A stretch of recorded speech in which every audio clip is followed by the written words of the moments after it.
genoma de la planta y ya la planta expresa esa característica. Aquí es el ejemplo, por ejemplo, o sea, el gen de interés se une a la bacteria.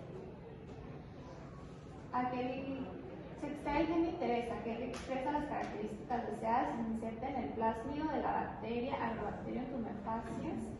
La bacteria infecta las células vegetales que se desea modificar y la transfiere al gen de interés. La bacteria vegetal adquiere material genético y lo expresa cada vez que se reproduce.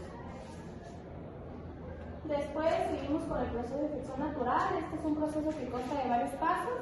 El primer paso es que para que entre, la planta tuvo que haber tenido ya como una herida por donde entre. Después de que la herida está hecha, la bacteria transfiere una parte de su DNA, que como dijo mi compañera es el tDNA, a la célula vegetal, y el tDNA se integra al genoma de la planta. Ya que se integró, empieza a producir hormonas en exceso, que es las auxinas y citoquinas, y como empieza a producir estas hormonas en exceso, empieza como a tener un crecimiento descontrolado, y el cual hace que se comiencen a generar los tumores, y este crecimiento se le llama agallas de corona. Bueno, el siguiente método es la biobalística. Este método consiste básicamente en disparar ADN dentro de las células.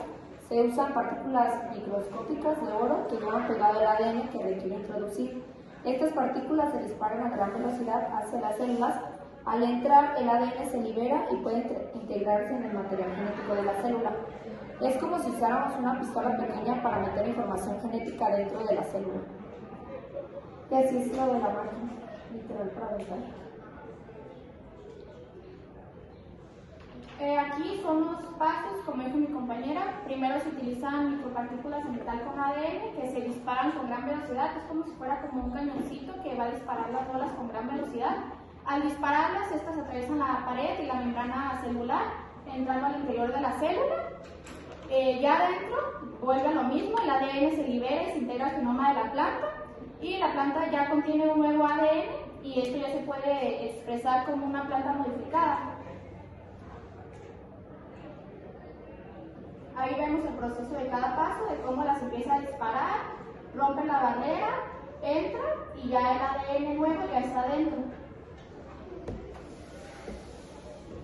Las aplicaciones de la biobalística es una introducción directa de ADN sin necesidad de vectores, transformación genética en múltiples organismos, plantas, bacterias, hongos, algas, protozoarios y células animales.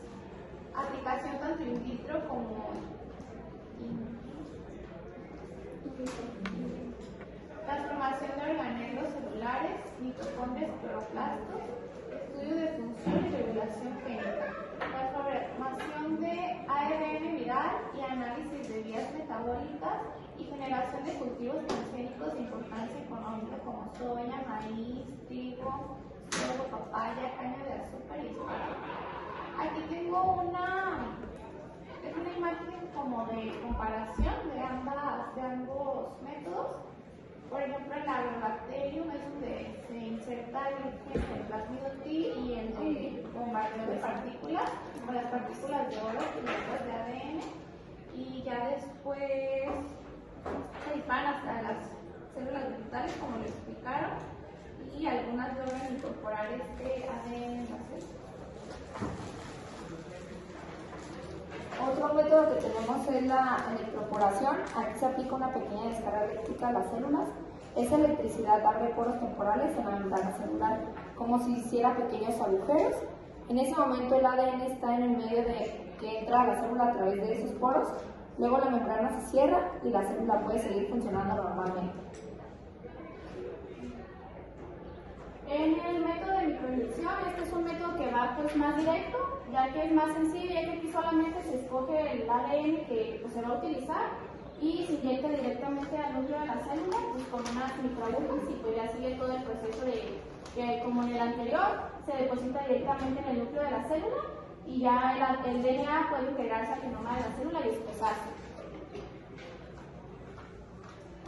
Como ventaja de los alimentos o organismos genéticamente modificados, son algunas como la producción agrícola, la mejora de la calidad, la resistencia a plagas, resistencia a sequía, reducción de uso de agroquímicos, pero como desventajas también impactos ambientales, pérdida de biodiversidad, dependencia económica de grandes empresas y implicaciones éticas. Por ello pues, se debe evaluar cuidadosamente bajo las normas. Y pues ya como una breve introducción sobre nuestro tema, conclusión, los alimentos transgénicos es el resultado del uso de la biotecnología para mejorar la producción agrícola y las características de los alimentos. A lo largo de esta presentación vimos que se ofrecen beneficios importantes como mayor resistencia a plagas, mejor valor nutricional, adaptación a diferentes condiciones ambientales. También es fundamental considerar sus posibles riesgos, por lo que su uso debe de estar regulado y basado en evidencia científica.